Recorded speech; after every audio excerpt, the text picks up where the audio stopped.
I have a great high priest at the very throne of God, in the person of Jesus Christ, his only begotten Son. And everything that you and I receive today must come through Jesus. Christianity is not a religion. It's a great spiritual experience. In this moment, the Holy Spirit shall bear witness with every man and every woman who's confessed his sins. 20वीं सदी के मध्य में America के छोटे छोटे शहरों में एक अनदेखी रिवाइवल हो रहा था। लाखों लोग सभाओं में इकट्ठे हो रहे थे, क्योंकि उस सभा में लंगड़े व्हीलचेयर छोड़कर खड़े हो रहे थे, अंधे देखने लग रहे थे, बहरे सुनने लग रहे थे, रोगी चंगे हो रहे थे और कैंसर जैसी लाइलाज बीमारियां पल भर में गायब हो रही थी। यहाँ तक कि मुर्दे जीवित हो रहे थे। बीमार और रोगी हॉस्पिटल को छोड़कर उस सभा में जाने लग रहे थे। साल 1946 एक ऐसा दौर जब एक साधारण महिला के द्वारा पूरे अमेरिका में एक ऐसा जागृति आया जिसमें बीमार और रोगी हॉस्पिटल को छोड़कर भागते हुए उस सभा में जाने लगे। यह कोई कहानी नहीं है, बल्कि यह तो एक मिशन था, एक लड़की की, जो शुरू हुआ अमेरिका के छोटे से गांव के गलियों से। हम बात कर रहे हैं एक ऐसे प्रभु की दासी की जिसका नाम कैथरीन कुलमिन था, जिसने अपने कमजोरियों में परमेश्वर के सामर्थ्य को उजागर किया। एक ऐसी स्त्री जिसका नाम आज भी चंगाई, विश्वास और आत्मिक सामर्थ्य का प्रतीक है। जब उन्होंने परमेश्वर के खिलाफ गलतियां किया तब उन्होंने अपने अभिषेक और सेवा को गवा दिया, लेकिन जब वह दोबारा प्रभु के पास लौटी, पश्चाताप किया, तब प्रभु ने उसे वही अभिषेक और सामर्थ्य से इस्तेमाल करना शुरू कर दिया। उनका जीवन हमें सिखाता है कि यदि हम सब कुछ हार जाते हैं और सच्चे हृदय से परमेश्वर के पास में लौटते हैं और पश्चाताप करते हैं, तब परमेश्वर हमें फिर से उठाता है, हमें नया बनाता है और अपने उद्देश्य के लिए हमें लाखों लोगों के मध्य में इस्तेमाल भी कर सकता है। 9 मई सन 1907 को कैथरीन जोहाना कुलमिन का जन्म अमेरिका के मिसौरी राज्य के कॉन्कॉर्डिया नामक शहर में हुआ था। उनके माता पिता जर्मन थे। वह 4 भाई बहनों में से एक थी। उनकी माँ बहुत ही सख्त स्वभाव की थी, लेकिन फिर भी वह परमेश्वर के भय मानने वाली महिला थी। उनके पिताजी कैथरीन से बहुत ही प्यार करते थे। कैथरीन को अपने पिताजी से बहुत ही ज़्यादा लगाव था। वह कहती थी कि जैसे वह अपने पिता से प्यार करती थी, वैसे ही उन्हें परमेश्वर से भी सच्चा प्यार था। जब कैथरीन 14 साल की थी, तब उन्होंने एक छोटे चर्च की सभा में जाकर प्रभु यीशु मसीह को स्वीकार किया। 16 साल की उम्र में उन्होंने 10वीं तक पढ़ाई की, क्योंकि उनके शहर में स्कूल वहीं तक था। उनकी बड़ी बहन की शादी एक प्रचारक से हुआ। तब वे दोनों पति और पत्नी गांव-गांव जाकर प्रचार करते थे और प्रभु यीशु मसीह के प्रेम को लोगों को बताते थे।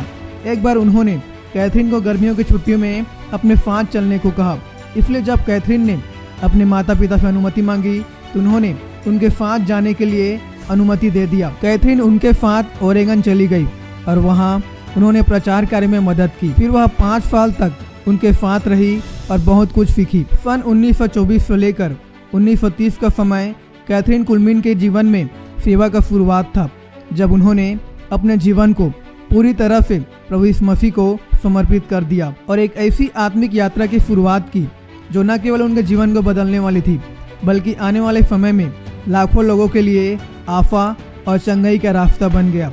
मात्र 17 वर्ष की उम्र में जब अधिकांश जवानों का जीवन संसारिक अभिलाषा और संसार में खोया रहता है, तब कैथरीन ने अपने भीतर परमेश्वर के बुलाहट को गहराई से महसूस किया और अपने संपूर्ण जीवन प्रचार और सेवा के लिए समर्पित कर दिया। वे अपनी बहन और उसके पति के साथ घूम घूम कर वे छोटे छोटे कस्बों और गाँव में प्रभु का संदेश सुनाने लगे। वे किसी मंच या प्रसिद्धि या धन की खोज में नहीं थी, बल्कि उनका एक ही उद्देश्य था कि हर एक मनुष्य जो नाश हो रहे हैं वे नाश से बचाया जाए और प्रभु यीशु मसीह को ग्रहण करके उद्धार को प्राप्त करे और एक नया जीवन को प्राप्त करे।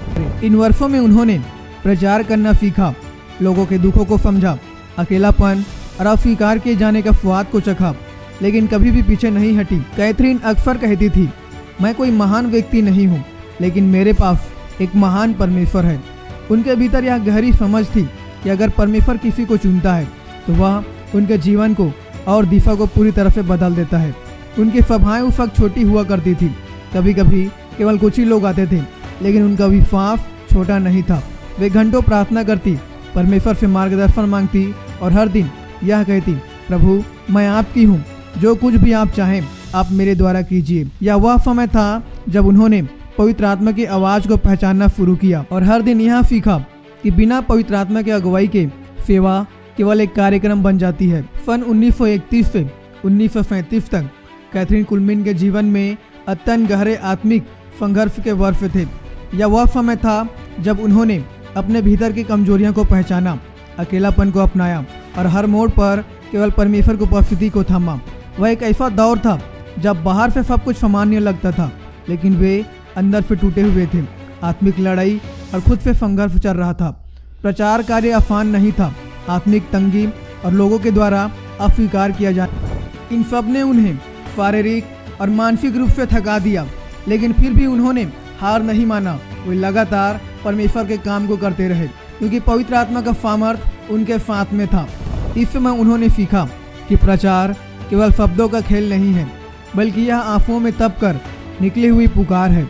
कई बार वे होटल के कमरे में अकेले बैठकर रोती थी, यह सोचकर कि क्या सच में परमेश्वर उन्हें उपयोग कर रहा है, क्या उनके जीवन का कोई अर्थ है।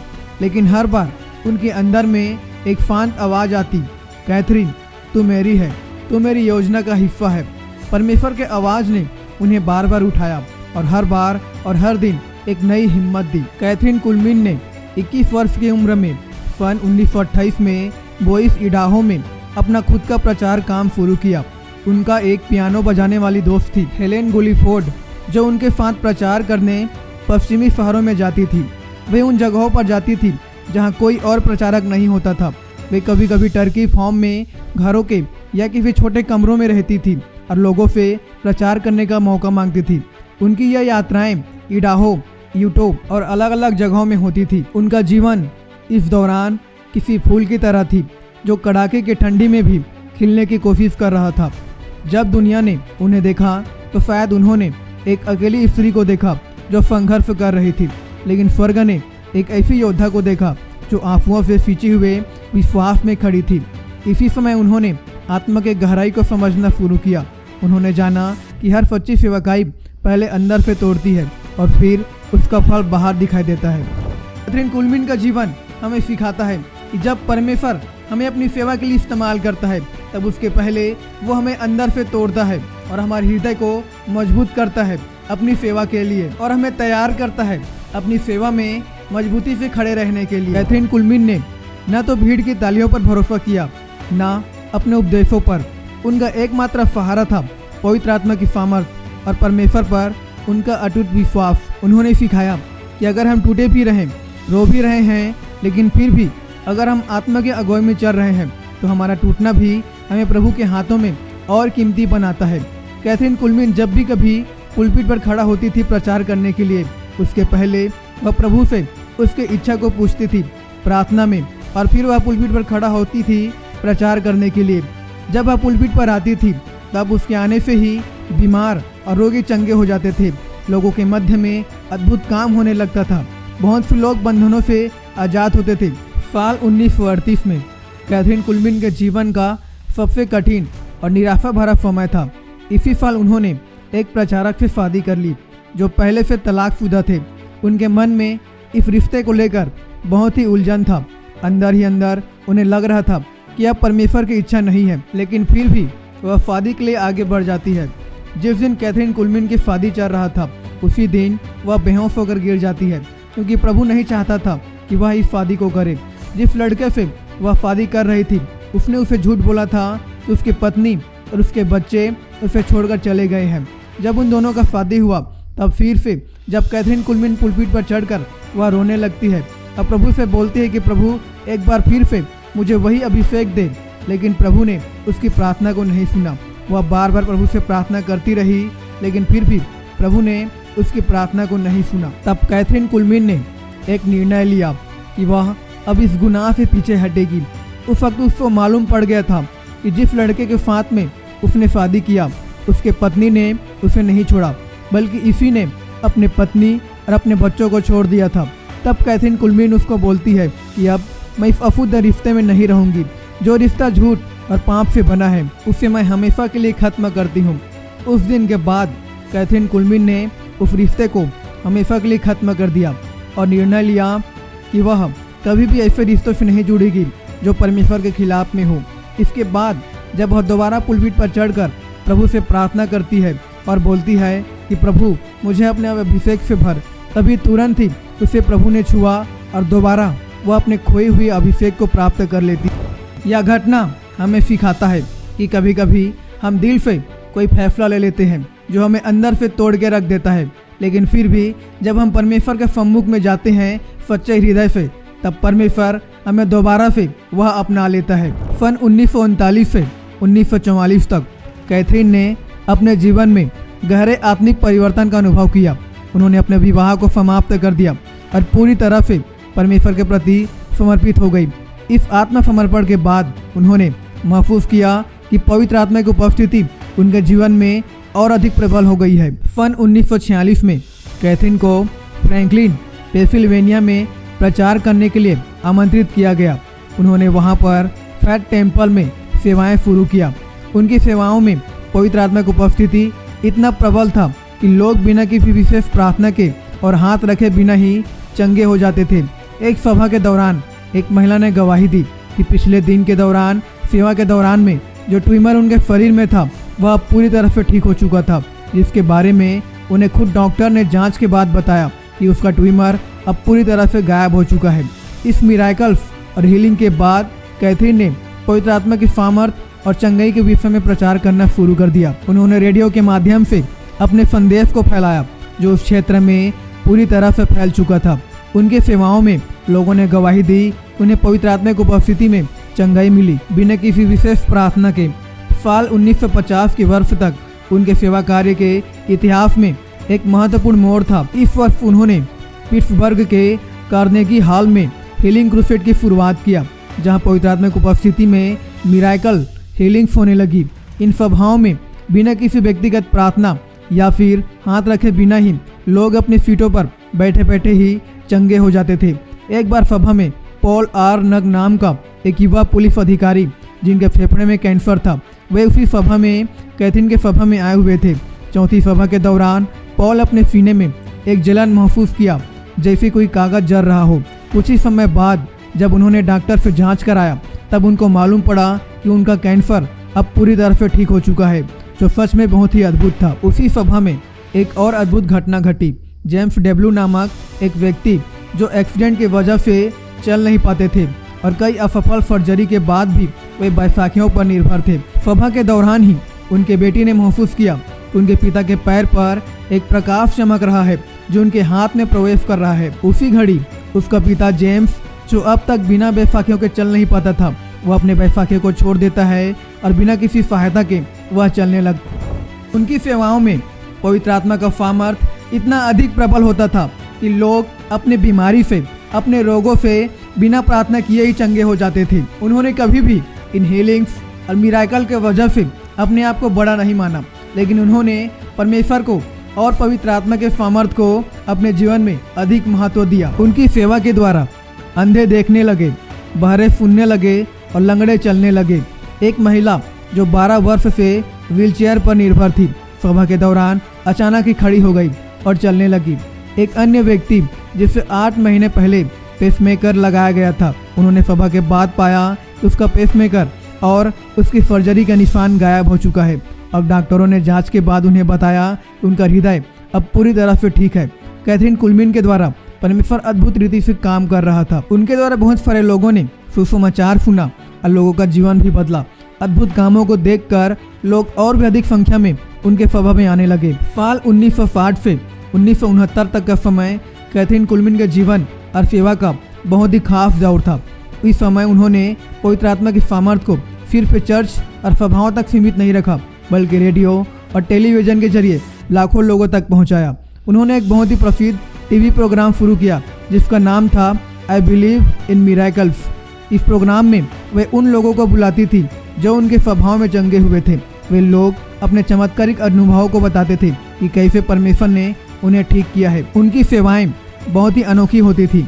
वहाँ पर लोग प्रार्थना किए बिना ही और बिना किसी के हाथ रखे ही चंगे हो जाते थे। कोई चल नहीं सकता था, वो चलने लगता था। कोई सून नहीं सकता था, वह सुनने लगता था। कोई लाइलाज बीमारी से जूझ रहा होता है, वह पूरी तरह से स्वस्थ हो जाता था। उसी समय उन्होंने अमेरिका और कनाडा में बड़ी बड़ी सभाएं शुरू की। हजारों लोग इन सभाओं में आते और लाखों लोग टीवी पर इन चमत्कारों को देखते। बहुत सारे डॉक्टरों ने भी इस बात का गवाही दिया कि जो चंगाई हो रहा है वो किसी इंसान के ताकत से नहीं बल्कि परमेश्वर के सामर्थ्य से ही संभव है। साल 1970 के दौरान में कैथरीन ने अपने television program I believe in miracles और रेडियो शो के जरिए पवित्र आत्मा के संदेश को हर एक हृदय तक पहुंचाया।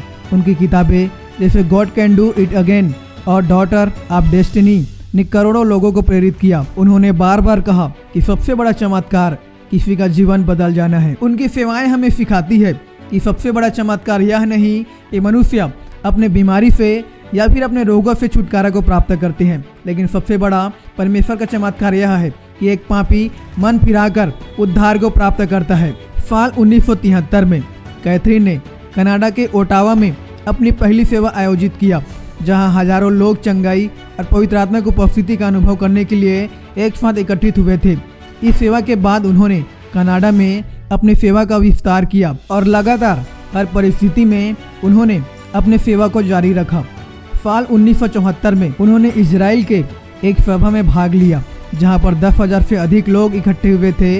इस सम्मेलन में पवित्र आत्मा की उपस्थिति इतना प्रबल था कि सैकड़ों लोग सभा के दौरान ही गिर पड़े और चंगाई को प्राप्त किए। एक यहूदी युवक जो पहले प्रभु यीशु मसीह पर विश्वास नहीं करता था, इस सभा के बाद वो प्रभु यीशु मसीह को अपना उद्धारकर्ता के रूप में स्वीकार कर लिया। अपने अंतिम वर्षों में जब उनके हृदय की बीमारी बढ़ने लगी, तब भी उन्होंने प्रचार करना बंद नहीं किया।